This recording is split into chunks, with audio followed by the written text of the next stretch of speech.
Mr. Nyaga. Hello, Madam Smook. Glad to see you.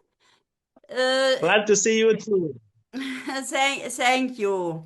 For my follower and for all people who see this interview, today I have an interview with Mr. Andersen Jager. He is a head teacher of the St. Joseph's Primary Catholic School in since a few years, and I will speak with him about the generation Alpha here in Kenya, about his pupils. Yes, tell us about these children.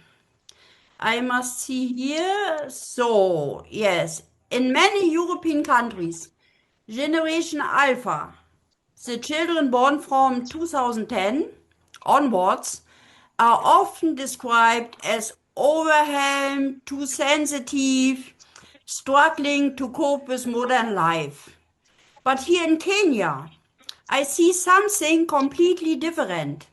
I see children who are resourceful, socially grounded, curious, and incredibly adaptive, even without stable schools or access to everything Western kids have. To understand this better, now I will speak with Mr. Andersen. What do they really need? What the children of the generation Alpha really need, and what can we in the global north possibly learn from Africa? Mr. Andersen, you have Yes. worked with children for many years.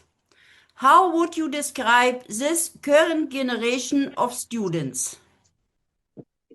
Okay, thank you, Dr. Silk Wegner, for having me. Yeah, as Dr. Silk has said, I'm an educator for over 20 years here in Kenya, dealing with children. I've dealt with Generation Z, and now I'm handling Generation Alpha. And to be very honest, there's a generation that is growing up with technology, and we are not very privileged, especially in Africa, more so Kenya. And even the technology resources that we have, they are not as improved as in Europe. But I'm seeing a group of young children who are very much dedicated to know what is happening around them. They are very curious.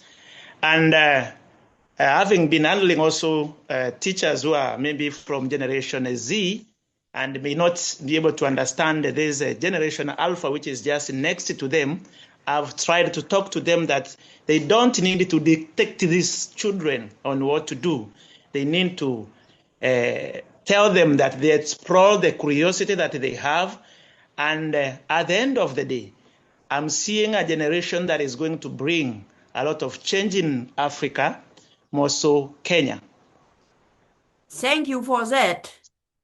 What stands out to you about Generation Alpha, either positively or in terms of challenges? You said a lot of challenges, a lot of change. Yeah. Yes. What changes? So the challenges and the changes that I'm talking about is that you find they are a little bit delicate emotionally, not like the previous generation.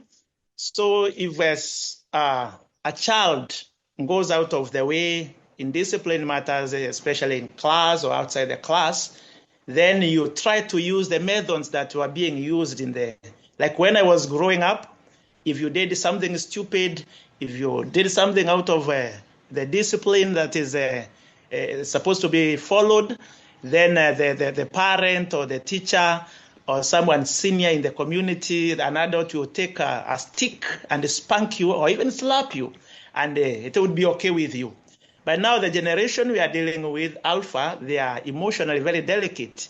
And I think they are trying to understand themselves, and they're asking questions. During our times, it was rude to ask a teacher a question. If a teacher tells you to do something, go do this, you're given an order, and then you try to ask a question, then you look indisciplined. But now, this is a generation that wants to know, why did you do this to me? Why are you telling me to do this? So we as people who are handling them as mentors, we need to understand them, because this is one of the challenges. Their emotions is a bit not as strong, maybe, or maybe they want to understand what is happening around them. So as mentors, as parents, we need to be very close to them. We understand them. And once we understand them, then we work together with them, then we are going to have a very prosperous generation. So one of the challenges is that they are a little bit emotionally delicate. And if you don't understand them, then we can lose them. Yes, yes, I understand. And I think the communication around the socialization in school with parents, with communities, Yeah. that is very important for this generation. And I think in the West, there's a growing narrative that children today are emotionally weak, struggle with Yeah. concentration, and lack resilience. And that is always negative, not positive. Yep. Do you observe anything like that here in Kenya or not? Okay, in maybe I can say in a certain percentage, it is there, but not as I've watched the documentaries on the same about the West, and I think this is a narrative that is not totally true, because in Kenya I've seen this also, but I think in only a small percentage. If you check on the bigger number of the children, maybe if in a class I have 50 students, then I have 45 students who look strong, but also there's that small percentage, 5% of the learners who seem to be struggling emotionally. But there's a very small percentage, I can say that, compared maybe to Yes, the West. it's a According very to the way small it has been percent. raised. Yes, but in the West they say all the generation Alpha is uh, yes is not so good for the environment. Yes. Can you share an example that shows how children here in Kenya actually handle challenges in or outside the classroom?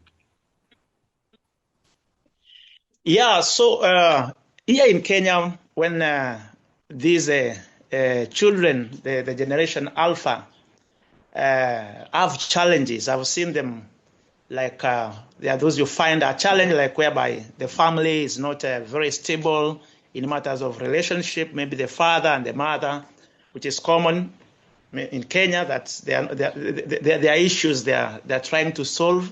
And now these young children are involved in these issues. Maybe there were fights, quarrels at home. So you find most of these learners have witnessed in the recent past. Some of them will come directly to my office, not like in before, and explain to me. They say, teacher, I have something I want to explain to you. And when you listen to them, they're explaining very deep things. Some things even an adult cannot explain. And they tell you, I have a problem at home. This and this is happening at home. How can you assist me? And when I receive such communication, sometimes I try to talk to the parents and try to tell them to try and solve their issues away from this young generation, because they are curious. At home, sometimes they tell me I pretended like if nothing was happening, but I knew there was something that was happening. So they are talking more than the previous generations. They try to approach people they think they can assist them. So that is one of the things I've seen in this generation. They are trying to seek help. they are not keeping it to themselves that Yes. I have this problem, I will not talk about my problem. So they are talking more than the previous generations. Yes, I understand you, and I think that you and also the other teachers, that you hear what the children says. You hear it. Yes? You Yeah, look at yeah, you definitely. look at the children, and you hear the problems, and you hear the happiness, and you hear where is an issue for the children. You hear it. Yes? Yeah. Yeah, we do hear them, yeah. We do hear and listen Mm, and try to assist them in varied ways, yeah. yes. Do you think today's children need to be Yeah. raised and controlled, or more trusted and supported? On my side, I think they need to be more trusted and supported, because once you try to control them, then they will take you as someone who is trying to limit them. We need to trust them and support them. Because if we try to control them, that is when then we have that disagreements between this generation and the parents and even the teachers and even the people in the community. So if we try to control them, then they will rise above us. They are more intelligent. They have interacted with technology. They are learning from outside world. They understand what is happening globally. So if we try to control them, then at a certain time, they will rise against us, and then we'll not be able to deal with them. But if we trust them and support them and try to guide them and mentor them, let them explore, then we'll have a very strong generation rather than trying to control them. By controlling them, then at a particular time, they will not be able to control them as we thought we can control them. So we need to trust them, support them, and guide them more. And Yes. then we'll Yes. have a generation that is going to grow more prosperous. Yeah. I understand, and that is my next question. What role does emotional Yeah. connection or mutual respect play in your work with the children? Yeah, this is something very important, especially on my area of work.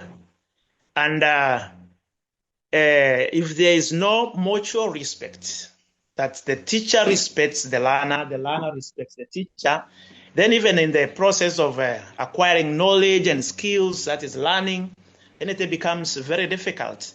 Because if the learner thinks that the teacher expects me to respect him or her, but on his side, he's not ready and willing to respect me, then the learning process will not take place. For example, I can give an example whereby a learner comes to school having not completed the homework, maybe given homework, and the learner comes to school without having completed the homework. And instead of listening to this learner, the reason why he or she has not completed the homework, we just started throwing abusive words to the learner. You are lazy.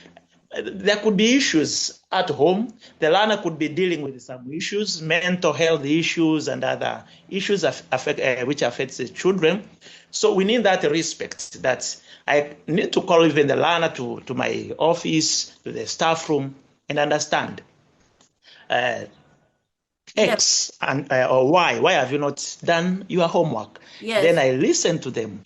That is where respect comes in. But if I expect that they respect me as a teacher and I don't respect them, then the learning process will not take place. Thank you for that clear words from you. I think that is also, or not only the school, it's also the power of the village of the children. Yes, many Kenyan Yeah. children grow Yes. up in extended family networks, often without Yes. their parents around all the Yeah. time. The mother is Yeah. working Yes, and the father often is working not in Kenya, from Canada Yeah. to South Arabia, and the Yes. children, but the children are not alone. The children are Yeah.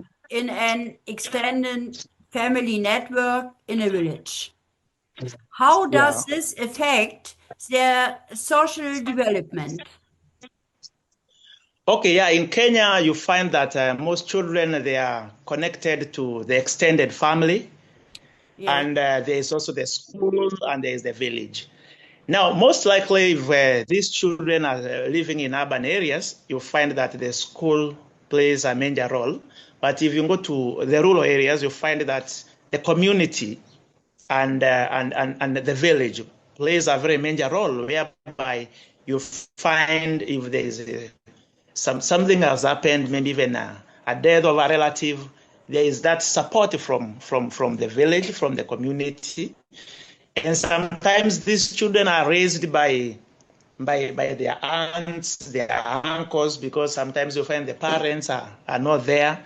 And you find that the community plays a very major role. And also when the church and the mosque also come in, so you find that the society and the village, they play a very major role in raising the children. Yes, I also see it so. I have here a granddaughter, a Kenyan granddaughter. She is 12 years old, and in her school, the teachers and the head teacher has not a problem to speak with me about Yeah, my granddaughter. I'm not the mother. Yes, I'm yeah. not the father. And it's not, I have not a paper from the government also that the girl is living in my surrounding, and the teachers speak with me. Not only with me, they also speak here with the whole family. Yes, with all people around. Mm-hmm. And that is a big difference to the schools in Germany. In Germany, if I would speak with the teacher about my grandchild, and I have not a paper from the mother or from the government that it is allowed for the teacher to speak with me, then they will not speak with me. And I think that is also a big difference.